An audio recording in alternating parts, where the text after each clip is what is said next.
വിശ്വസിക്കാൻ പറ്റത്തില്ല. നമ്മളെ വെട്ടിക്കൂട്ടി ഫ്രിഡ്ജിനകത്താക്കും ചേച്ചി. സത്യം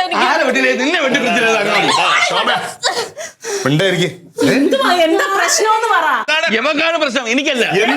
നീ ഒരു അക്ഷരം ഇടരുത്. ഞാൻ പറയാം. ചേച്ചി സിനിമ പേര് വല്ലതും കേട്ടിട്ടുണ്ടോ? എന്താ ഗുളുഗുളു മനാഫി? ലോകത്തിലെ ഒരു കള്ള സിനിമ പേര് വന്ന് പറ്റിക്കാൻ നടക്കുന്നത്. നീ ബോഡി കളിച്ചോണ്ടിരുന്നത് എന്നിട്ട് ഒരു കള്ള പേര് പറഞ്ഞ് വിശ്വസിപ്പിക്കാൻ നോക്കുന്നത്.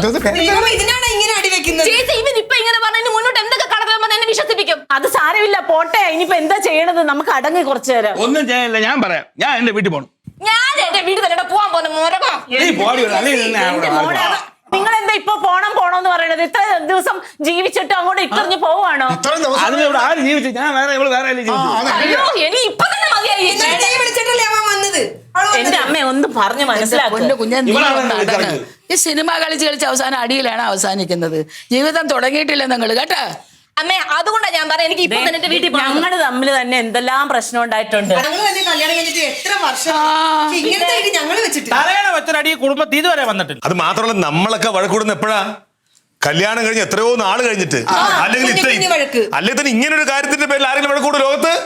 ഇതിപ്പോ ഞാൻ പറയാം, ഇത് രണ്ട് ചേരൂല. ചേരരുത് ചേർത്ത് വെക്കാൻ ചെയ്ത് പിരിഞ്ഞോളണം. അതാണ്. അതിപ്പോ വേറൊന്നുമല്ല. ഇപ്പൊ വളരെ രണ്ട് ദിവസമല്ലേ ആയിട്ടുള്ള ഒരു മനുഷ്യനും അറിഞ്ഞിട്ടുമില്ല ഇവരിവിടെ ഒളിച്ചോടിയതാണെന്നോ അങ്ങനെയാണെന്നുള്ളത്. പിന്നെ ഏറ്റവും വലിയൊരു കാര്യം വെച്ചാൽ ഇനിയിപ്പോ വക്കീലിനെ അന്വേഷിക്കേണ്ട, ഡിവോഴ്സ് കോടതി കയറണ്ട, പള്ളി വേണ്ട, പാതിരി വേണ്ട, ഒരു ടാക്സി വിളിക്കുക, അല്ലെങ്കിൽ 2 ടാക്സി വിളിച്ച് രണ്ട് സൈഡിലും വിടും. അതെന്ത് വർത്താനം ക്ലീറ്റ ചേട്ടാ പിന്നെ പിരിക്കാൻ എളുപ്പമാണ്, ഒന്നിക്കാനാ പാട്. ഞാനൊരു കാര്യം പറഞ്ഞിട്ട് അവൻ പറഞ്ഞ ശരിയല്ലേ? ചേരാത്തവരെ ചേർക്കാൻ പാടില്ല. അവർ രണ്ടിടത്തുനിന്ന് വന്നു. ആർക്കും അറിയില്ല എങ്ങോട്ടാണ് പോയത്, എങ്ങോട്ട് വന്നതെന്ന് ആർക്കും അറിയില്ല. ഇപ്പൊ 2 ആയിട്ട് പോട്ടെ, 2 ടാക്സി വിളിക്കാം. ഞാൻ പോട്ടുവരാം. ഒരു സ്ഥലത്ത് 2 ടാക്സി, ഒരു ടാക്സി മതി. ഞാൻ ഫ്രണ്ട് ഇരിക്കുന്നു, ഇവിടെ ബാക്കി ഇരിക്കുന്നു. കണ്ടോ ഇതാണ് കോംപ്ലക്സ്. പുരുഷ മേധാവിത്വ ചിന്ത. ഇവന്റെ കൂടെ ഒരു നിമിഷം ഞാൻ നിൽക്കത്തില്ല ചേച്ചി. ഞാൻ പറയട്ടെ, 2 ടാക്സി വിളിച്ചാൽ തീരാവുന്ന പ്രശ്നമല്ലേ ഉള്ളൂ. ഫ്രണ്ട് ഇരുന്ന് പോവാ. പറ്റൂലെന്ന്. പിന്നെ ഇവിടെ അങ്ങനെ അന്യ പുരുഷന്റെ കൂടെ കാർ ഇരുന്ന് പോകണ്ട. ശരി, ഒരു കാര്യം ചെയ്യാം. നമുക്കൊരു കാര്യം ചെയ്യാം. ഒരു ഷീ ടാക്സി വിളിക്കാം. ഷീ ടാക്സി വിളിച്ചാൽ ഞാൻ ഫ്രണ്ട് ഇരിക്കുന്നുള്ളൂ. അപ്പൊ നിനക്ക് കുഴപ്പമില്ല കേട്ടോ. കണ്ട അവളോട് ചൊല്ലി പോവാലോ. നീ അങ്ങനെ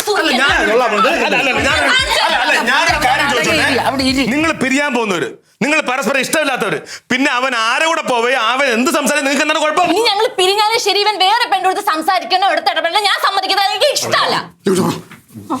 വേറെ പെണ്ണെടുത്ത് സംസാരിച്ച് മുട്ടിരിപ്പി പോവാൻ സുഖിച്ചിരുന്നു.